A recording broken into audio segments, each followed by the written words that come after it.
Ok. Comment caractériser l'adolescence aujourd'hui?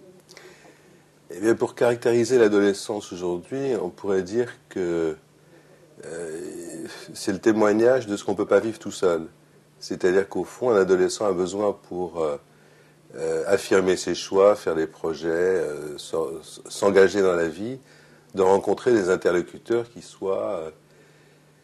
bienveillants, c'est-à-dire qui ne soient pas particulièrement à cautionner ses projets, mais en tout cas à le laisser les affirmer, les avancer, pour qu'il puisse s'entendre et que petit à petit il puisse faire son brouillon et ordonner ses pensées, ses projets, ses actes. La difficulté, c'est que si l'interlocuteur, c'est que l'interlocuteur se trouve sollicité dans sa propre identité,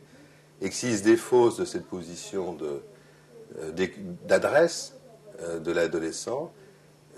l'adolescent se trouve précipité dans des mises en acte, dans des troubles de comportement, voire dans des malaises, et en tout cas, il va réitérer ses attentes à l'égard des adultes. Et qu'il a à l'égard des adultes un souci de vérité, puisqu'au fond, il sort d'une période souvent, c'était les apprentissages dans cette période qui précède l'adolescence qui primait, et qu'au fond, cette dimension des apprentissages, cette confiance qu'il faisait aux adultes